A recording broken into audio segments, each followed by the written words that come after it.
सभी को नमस्कार। तो देखिए क्लास 11th के चैप्टर नंबर 3 हम लोग पढ़ रहे हैं, जिसमें हम चाल, वेग और विराम, दूरी क्या होते हैं, इन चीज़ों के बारे में हम लोग पढ़ लिए हैं। तो प्लेलिस्ट में जाके देख सकते हैं, ठीक है। वहीं अगर हम लोग बात करते हैं आज हम क्या पढ़ने वाले हैं, तो आज हम लोग पढ़ने वाले हैं वेग और वेग के प्रकार के बारे में, ठीक है। तो चलिए बारी बारी हम लोग पढ़ते हैं। तो देखिए सबसे पहले वेग क्या होता है इसके बारे में हम लोग जानते हैं।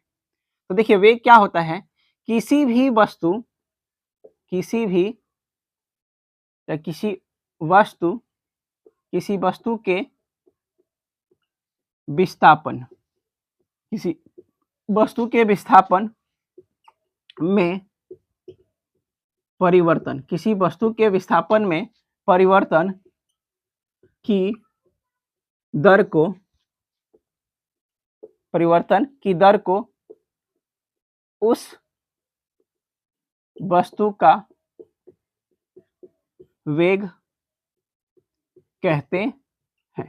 यानी कह रहा है कि किसी वस्तु के विस्थापन में परिवर्तन होगा, किसी भी वस्तु के विस्थापन में जब भी परिवर्तन होगा तो उस परिवर्तन को ही हम लोग क्या कहेंगे, वस्तु का वेग कहेंगे। क्या कहेंगे? वेग कहेंगे। या ऐसे कह सकते हैं कि समय के साथ वस्तु के विस्थापन में जो परिवर्तन की दर है उसी को हम लोग क्या कहते हैं, विस्थापन कहते हैं। या एक और इसका परिभाषा आपका होता है कि एकांक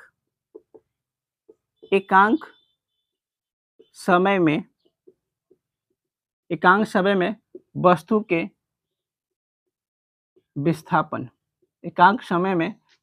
विस्थापन को वेग कहते हैं। यानी अगर वेग का हम लोग फॉर्मूला की बात करते हैं तो देखिए वेग का फॉर्मूला क्या होता है, विस्थापन बटा में क्या हो जाएगा, समय हो जाएगा। क्या हो जाएगा? विस्थापन बटा में समय हो जाएगा, ठीक है। तो अच्छा एक चीज और यहां पे मैं लिख देता हूं, वेग को भी से सूचित किया जाता है। वेग को भी से सूचित किया जाता है, ठीक है। तो ये भी याद रखिएगा कि वेग को हम लोग किससे सूचित करते हैं, भी से करते हैं, और वेग का फॉर्मूला क्या होता है, विस्थापन बटा में समय होता है। अच्छा देखिएगा, वेग जो होता है ना, वेग वो सदिश राशि है। वेग सदिश राशि है, यानी वेग के पास परिमाण के साथ साथ दिशा भी होता है। वेग क्या है? सदिश राशि है, और इसके पास परिमाण के साथ साथ क्या होता है, दिशा होता है। और वेग का दिशा सदैव विस्थापन वेग की दिशा सदैव विस्थापन की दिशा ही होता है। यानी वेग का जो दिशा होता है वो सदैव के सदैव विस्थापन की दिशा ही होती है। यानी जिधर विस्थापन की दिशा है उधर ही वेग का दिशा होगा, ठीक है। वेग के अगर विस्थापन की दिशा इधर है तो वेग भी इसी दिशा में होगा, ठीक है। अगली बात देखिएगा, तो वेग के मात्रक के बारे में बात करते हैं। वेग के मात्रक के बारे में हम लोग बात करते हैं। तो देखिए मात्रक के लिए सबसे पहले फॉर्मूला इधर लिखते हैं। तो वेग बराबर में क्या होता है, विस्थापन बटा में समय। तो देखिए विस्थापन यानी दूरी, तो दूरी का मात्रक क्या होता है, मीटर, और समय का मात्रक क्या होता है, सेकंड।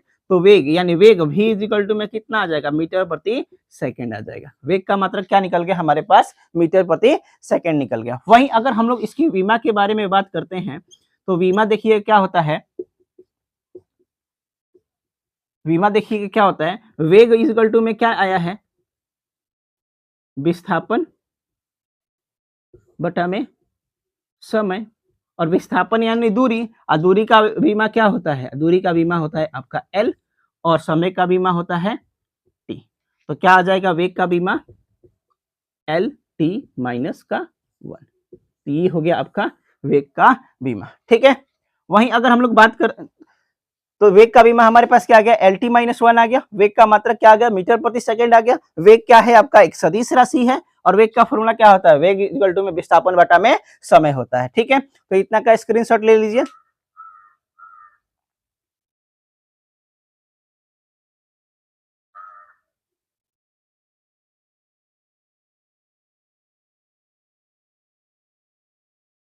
तो रफ कर दें।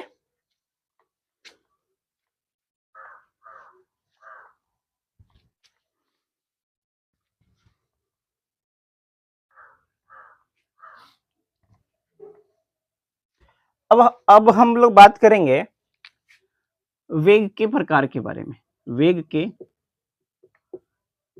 प्रकार। ठीक है, वेग के प्रकार के बारे में। तो देखिए वेग को हम लोग 4 भागों में बांट रखे हैं। वेग को हम लोग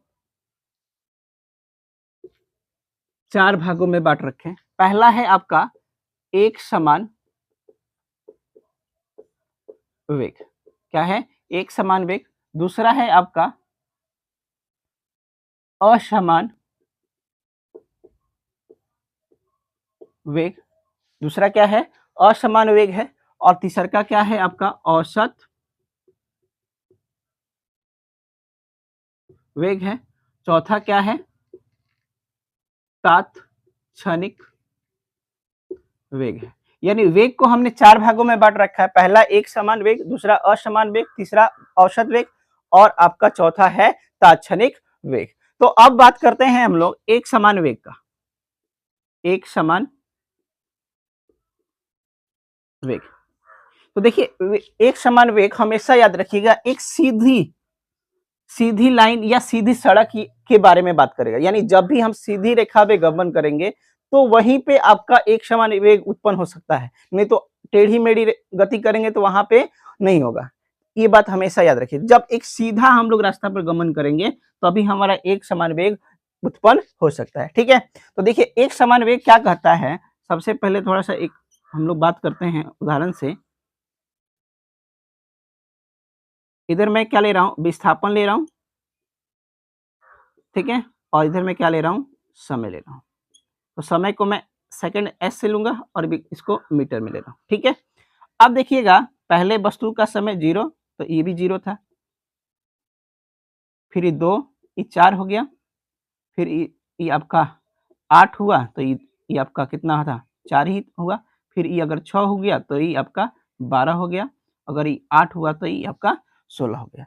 यानी कहने का मतलब देखिएगा, जब वस्तु का समय 0 पे था तब विस्थापन कितना था, 0 था। लेकिन अगले जैसे ही वस्तु का समय 2 सेकंड पर वस्तु को गया तो विस्थापन कितना हो गया, 4। वहीं वस्तु ने 8 मीटर की दूरी सेकंड 8 मीटर तय किया तो वस्तु उस समय कितना सेकंड लिया था, 4। वैसे ही जब 12 मीटर गया तो 6 सेकंड लिया, वैसे ही 16 गया तो 8 सेकंड लिया। तो अगर मैं इनके अंतर देखता हूं तो यहाँ पे देखिए अंतर 2 का है, इधर भी अंतर 2 का है, इधर भी अंतर 2 का है, अंतर 2 का है। और अगर दूरी अगर विस्थापन में अंतर देखता हूं तो इधर देखिए 4, इधर भी आपका 4, इधर भी आपका 4, इधर भी आपका 4। यानी आप एक चीज नोटिस कर रहे हैं कि हर 2 सेकंड, जैसे ही मैं 2 सेकंड चला वस्तु कितना गया, 4 मीटर। अगले 2 सेकंड गया वस्तु फिर से कितना गया, 4 मीटर। अगले 2 सेकंड में गया वस्तु कितना गया, 4 मीटर। यानी हर 2 सेकंड में वस्तु कितनी दूरी कितना विस्थापन तय कर रहा है, 4 मीटर ही विस्थापन तय कर रहा है। तो इसी को हम लोग क्या कहते हैं, एक समान वेग कहते हैं। क्या कहते हैं, एक समान वेग कहते हैं। तो इसका परिभाषा देखिएगा क्या होता है कि किसी वस्तु द्वारा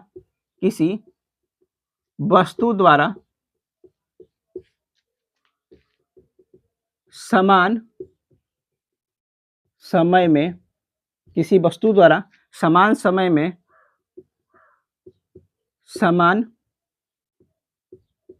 किसी वस्तु द्वारा समान समय में समान विस्थापन होता है तो उस वस्तु के वेग को एक समान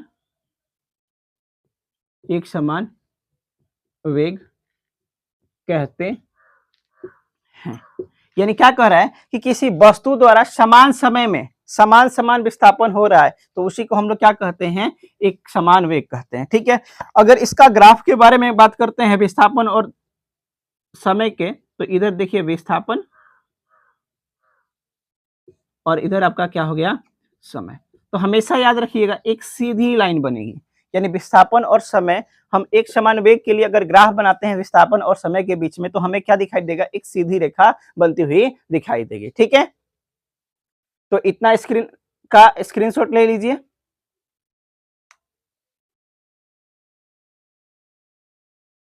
तो रफ कर दें।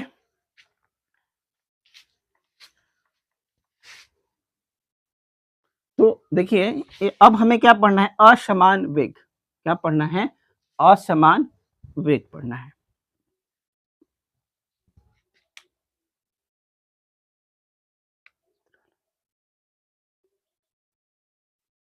अब देखिए हम बात करने वाले हैं असमान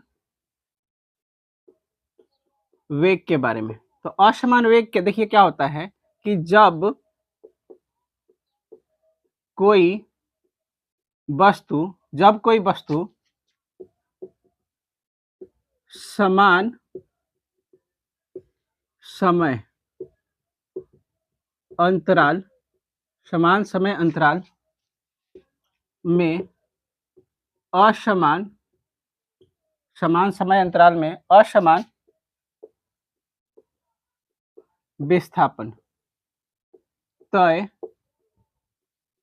करती है, समान समय अंतराल में असमान विस्थापन तय करती है, तो उस वस्तु के वेग को असमान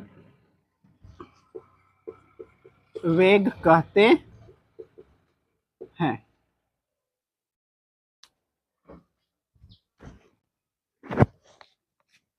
तो देखिए असमान विस्थापन क्या होता है कि जब कोई वस्तु समान समय अंतराल में असमान विस्थापन तय करती है, यानी समय समान होगा, समय का अंतराल क्या होगा, समान होगा, लेकिन जो विस्थापन में होगा क्या होगा, वो आपका परिवर्तन होता रहेगा। तो जैसे एक एग्जांपल देखिए हम लोग लेते हैं कि हमारे पास क्या है, विस्थापन है, और विस्थापन को मैं ले रहा हूं मीटर में, और इधर क्या है आपका समय है, इसको मैं ले रहा हूं सेकंड में।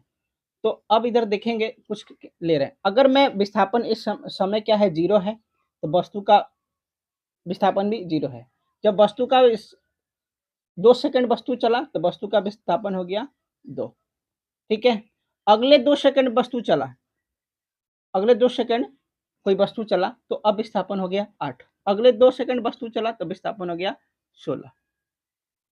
अगले 2 सेकंड वस्तु चला, यानी ये 4 2 6 हो गया, अब ये 8 हो गया, तो अगले 2 यहाँ पे हो गया 20। यानी अब आप देखेंगे तो समय का अंतर देखिए 2 2 2 2, समय में अंतर तो कितना है, सेम है 2 2 2, लेकिन विस्थापन देखिए 2, यहाँ पे देखेंगे तो 6 हो गया, यहाँ पे देखेंगे तो 8 हो गया, और यहाँ पे देखेंगे तो 4 हो गया। यानी आप देखेंगे तो पहले वस्तु का वेग का अंतर, जब वस्तु 2 सेकंड चला तो वस्तु का विस्थापन कितना हुआ 2। अगले 2 सेकंड जब वस्तु चला तो विस्थापन हो गया 6। फिर अगले 2 सेकंड चला तो वस्तु का विस्थापन 8 हो गया। अगले 2 सेकंड चला तो वस्तु का विस्थापन देखिए फिर घट गया, यानी 4 आ गया।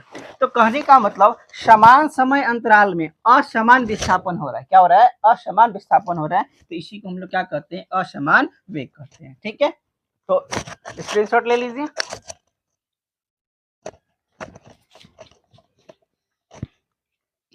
अब हमें बात करना है औसत वेग के बारे में। इसके बारे में, औसत वेग के बारे में, यानी एवरेज वेलोसिटी। तो देखिए क्या कह रहा है कि दिए गए दिए गए समय अंतराल दिए गए समय अंतराल पर वस्तु के कुल विस्थापन वस्तु के कुल विस्थापन और वस्तु के कुल विस्थापन कुल समय अंतराल के अनुपात को समय अंतराल के अनुपात को औसत वेग कहते हैं। ठीक है, यानी कह रहा है कि हमारे पास वस्तु का जो वेग है, औसत वेग जो है वो क्या है, कुल विस्थापन बटा में कुल समय अंतराल के अनुपात को ही हम लोग। वेग क्या होता है कि दिए गए समय अंतराल पर वस्तु के कुल विस्थापन और कुल समय अंतराल के अनुपात को ही हम लोग क्या कहते हैं, औसत वेग कहते हैं। तो देखिए औसत वेग बराबर क्या हो जाएगा, कुल विस्थापन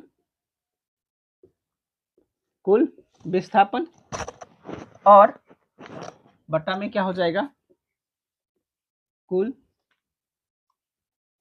समय अंतराल। यानी वस्तु का औसत वेग जनरली होता क्या है, मान लीजिए यहाँ से हम लोग घर से निकलते हैं मार्केट जाने के लिए, तो हर जगह पर हमारा जो वेग है वो सेम तो नहीं ना रहता है। तो उस जब सेम नहीं रहता है तो हर एक मोड़ पर हम जो हमारी वेग होता है वो घटता और बढ़ता है समय के साथ। तो उसी जो वेग है उन सभी वेगों को हम लोग क्या कर देते हैं, जोड़ देते हैं, और जितना समय लगता है उसको वेग को चलने के लिए तो उन सभी के समय अंतराल को भी जोड़ देते हैं और दोनों को क्या कर देते हैं, बट्टे में यानी कुल विस्थापन बटा में कुल समय अंतराल कर देते हैं।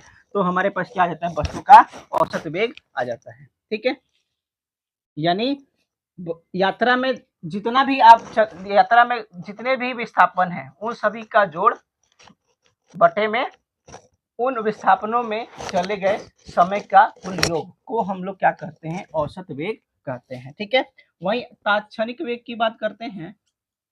तात्क्षणिक वेग की बात करते हैं। तात्क्षणिक वेग देखिए क्या होता है कि किसी विशेष क्षण पर वस्तु के वेग को किसी विशेष क्षण पर वस्तु के वेग को तात्क्षणिक वेग कहते हैं। इसका फॉर्मूला देखिए क्या होता है, तात्क्षणिक वेग का फॉर्मूला जो होता है वो होता है आपका dx बटा में dt। ठीक है, क्या होता है, dx बटा में dt होता है। ठीक है, तो औसत वेग क्या होता है, कुल विस्थापन बटा में कुल समय अंतराल, और तात्क्षणिक वेग क्या होता है, dx बटा में dt, यानी छोटे से समय अंतराल पर छोटा सा विस्थापन। ठीक है, उसी को हम लोग क्या कहते हैं, तात्क्षणिक वेग कहते हैं। ठीक है, thank you for watching this video.